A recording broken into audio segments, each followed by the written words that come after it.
maintenant au portrait de la semaine. Anna Rocha nous présente ce samedi le général Abdoulaye Fall. Le teint noir, la carrure d'un basketteur noir américain, parfois un sourire en coin, le général de corps d'armée Abdoulaye Fall fait partie de ces rares officiers sortis de la prestigieuse école spéciale militaire de Saint-Cyr en France. Au Sénégal, ces Saint-Cyriens se comptent du bout des doigts. Major de sa promotion en 1979, juste après son retour à Dakar, le sous-lieutenant de l'époque devient formateur à l'ENOA, École nationale des officiers d'active. Et c'est en août 1983 qu'il intègre la gendarmerie. Son passage à l'armée sera tout aussi brillant, notamment à l'école des sous-officiers de Kaolack comme commandant. Le général Fall a dirigé plusieurs compagnies de gendarmerie, dont celle de Saint-Louis, Diourbel et Ziguinchor, avant de devenir commandant de la Légion Sud. Contrairement aux arguments avancés dans le livre du colonel Aziz Ndaw, certains anciens proches collaborateurs du général Fall estiment que ce dernier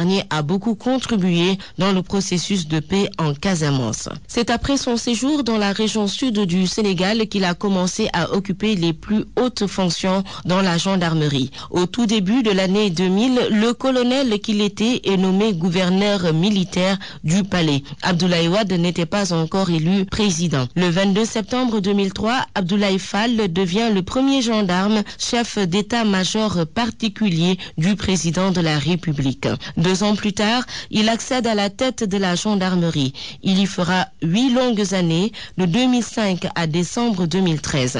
Jusqu'ici, seul le général Wali Faye a duré plus longtemps que Abdoulaye Fall au commandement de la gendarmerie. Manipulateur, corrompu, corrupteur, ses anciens collaborateurs disent non. Ils ont côtoyé un commander-in-chief plutôt intègre, pas autoritaire du tout, pieux et très paternel par moments. Selon certains gendarmes, tout grade confondu, le général Fall a positivement marqué son passage à la tête de la gendarmerie. Au début de l'année 2014, âgé de 61 ans, il est nommé ambassadeur du Sénégal au Portugal.